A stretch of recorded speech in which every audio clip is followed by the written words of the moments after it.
Tuesday, June 14th, 1994, 6:12 a.m. Stage 27, Burbank. The sun hasn't cleared the eucalyptus line yet, but the lights inside the soundstage are already burning hot. The concrete floor sweats from the night chill. You can smell fuel before you see it, sharp, metallic, unmistakable. A picture car idles near the mark, exhaust ticking softly as it cools and warms again. Tape lines crisscross the ground like a map only a few people know how to read. This is not a filming day. No cameras, no director's chair, no star trailer humming with generators. It's a stunt rehearsal. The call sheet said the lead would arrive at 8, that's what it's always said. The schedule bends around that line the way a set bends around a face, but it's just after 6 now and the stunt team is already working. Helmets on, pads hidden beneath wardrobe, the stunt double built similarly, same height, same reach, steps into position without ceremony. No one announces the absence, no one needs to. The stunt coordinator checks his watch. Then the safety officer checks hers. They exchange a look that isn't conspiratorial, just practical. There's a new requirement this morning. The insurance rider came through late last night. A line added in clean legal language, extended rehearsal required for high-risk vehicular maneuver. Documentation mandatory. No name attached, no blame assigned. The maneuver itself is simple on paper. A sprint, a slide, a hard stop inches from camera, controlled chaos. The kind of thing audiences assume actors do every day, the kind of thing that makes insurers lean forward in their chairs. Run it once at half, the coordinator says. The engine revs, tires chirp, the double moves, confident, precise, too precise maybe, they reset, run it again, full speed this time, the stop is clean, too clean. Someone writes a time on a clipboard. Again. By the fourth run, the crew has adjusted the marks. Not because anything went wrong, but because it went right. The movement has been optimized, risk minimized, variability reduced. The rehearsal is no longer exploratory, it's operational. And still, the lead actor hasn't arrived. There's no irritation in the air, no eye-rolling. This is the unsettling part. The machine doesn't pause, it compensates. At 7:03 a.m., the assistant director quietly updates the call board. The line that once read "Stunt Rehearsal Lead Present" is shortened to "Stunt Rehearsal Complete." Complete. Inside a nearby production office, a fax machine hums to life. The safety memo is already being drafted. It doesn't mention absence, it mentions outcomes, successful execution, repeatable results, acceptable risk profile. The phrase "effective performance baseline" appears for the first time. No one celebrates, no one panics, but something has shifted.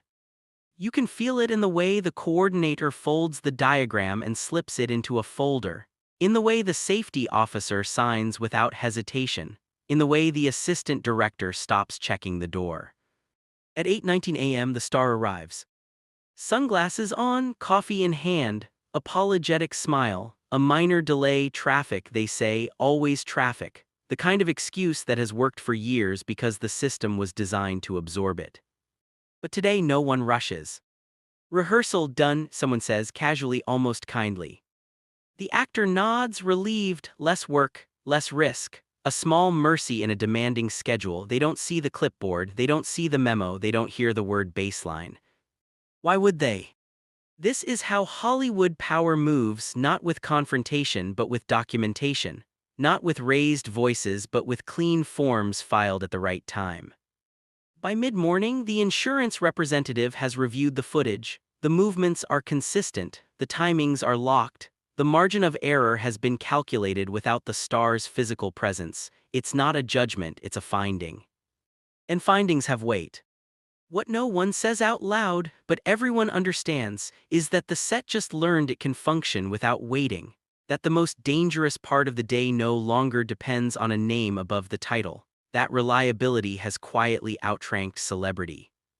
This doesn't end a career, that's the myth. Hollywood doesn't punish like that, it reclassifies. The actor will still shoot the scene, their face will still be framed perfectly, their performance will still sell the moment, but the center of gravity has moved. Control has shifted toward the people who arrive early, document everything, and leave nothing to chance. Toward absence-proof systems. The day rolls on, lunch is called, trailers hum, the star laughs with the director, unaware that a subtle line has been crossed, not publicly, professionally. And somewhere in a production binder, a single page now exists that answers a question Hollywood rarely asks out loud.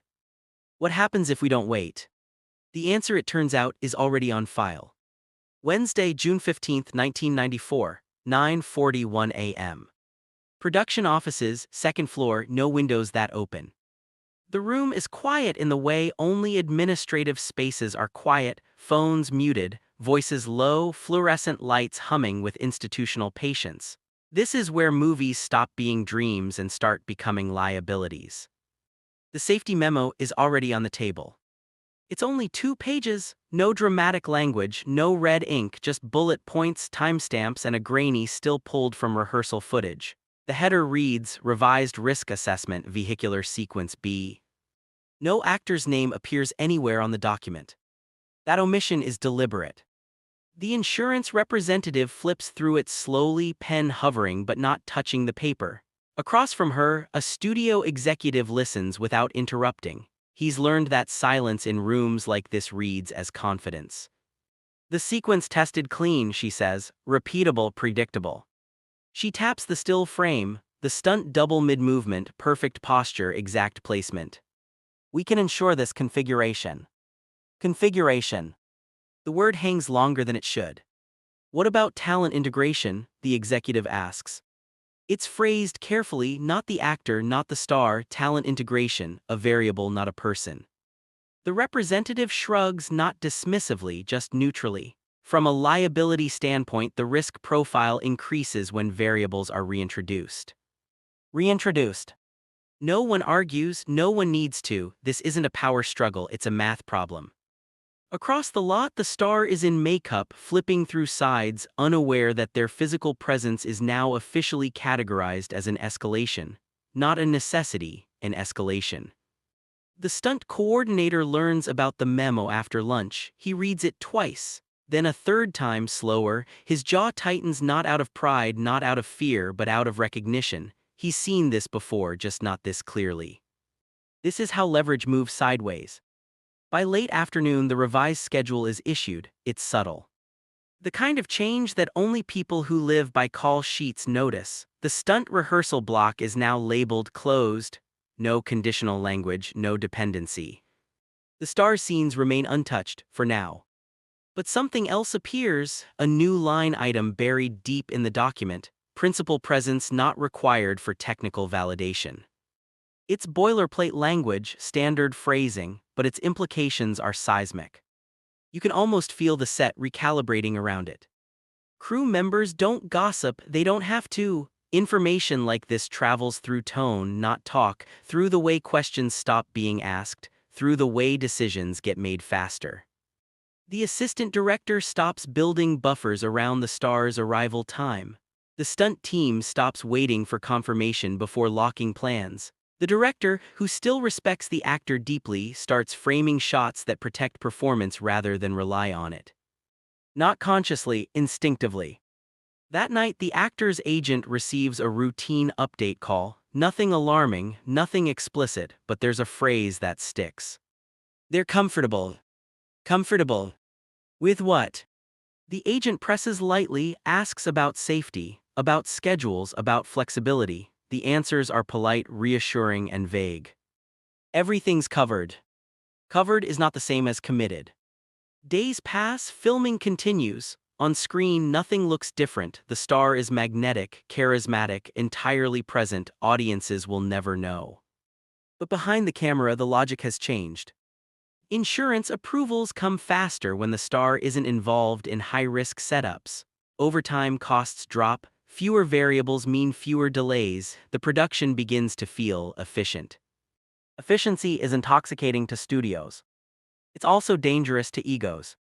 The realization doesn't arrive all at once. It comes in fragments. A stunt scheduled without consultation, a scene shortened for coverage reasons, a quiet suggestion that a double handle a transition the actor has always done themselves. None of it framed as loss, all of it framed as care. You don't need to risk it, they're told, we've got it covered. And maybe that's when it clicks. Not during a confrontation, not during a meeting, but alone in a trailer reviewing the next week's call sheet and noticing how many critical moments no longer require their body, only their face. Presence, once their greatest asset, has become optional. This is the psychological pivot Hollywood never warns you about. The moment when the system doesn't reject you, it absorbs you, smooths the edges, reduces dependency. The actor doesn't storm out, they don't fight, they don't complain. That would only confirm volatility. Instead, they do something far more unsettling to the industry. They slow down. They start declining unnecessary appearances, they stop rushing to set, they question schedules, they choose absence deliberately, not as defiance but as calibration. If presence can be devalued, then absence can be weaponized. The studio notices immediately. Because the system that learned it could operate without the star now has to ask a new question. What happens when the star chooses not to be available at all? And that question has consequences far beyond one stunt. Monday, August 1st, 1994, 11:06 a.m. A quiet office above Sunset Boulevard, no posters on the walls, no trophies, just light, glass, and space. The meeting is brief by Hollywood standards, 22 minutes. No raised voices, no ultimatums. The actor sits across from two studio executives and their agent, posture relaxed, expression unreadable. This is not a negotiation, it's a declaration wrapped in professional courtesy. "I'm going to step back after this picture," the actor says, not dramatically, not defensively, as if stating a scheduling conflict months in advance. The room stills. Step back is not a phrase studios like. It has no metric, no timeline, no guarantee of return. It introduces uncertainty into a system that survives by predicting behavior. One executive asks the expected question, "Just for a bit?" The actor smiles, non-committal, "Long enough."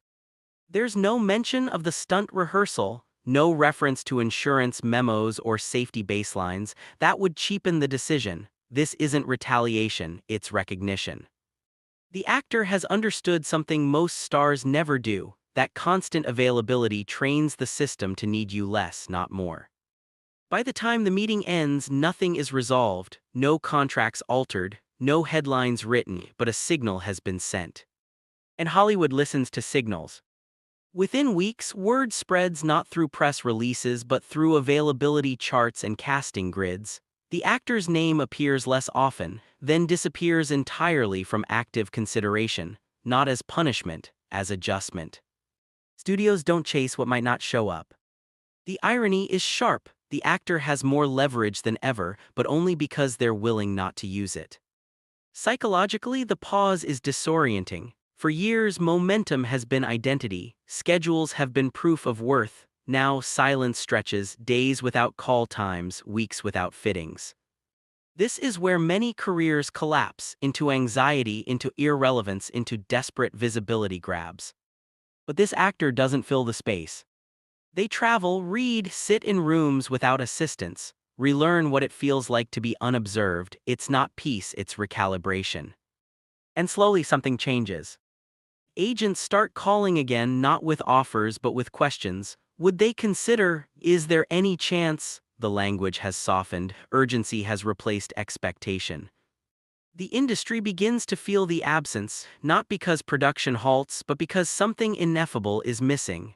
A tone, a weight, a reliability that once anchored projects emotionally, if not logistically.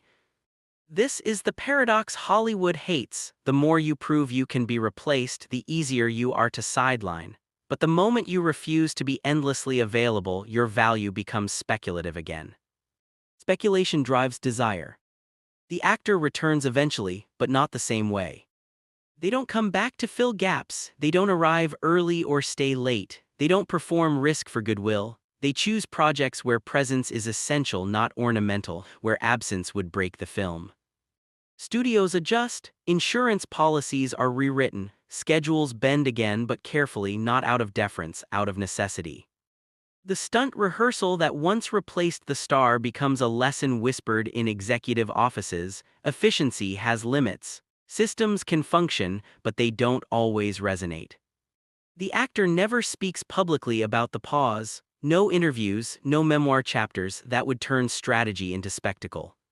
Instead, their legacy shifts quietly, from dependable to deliberate, from available to essential.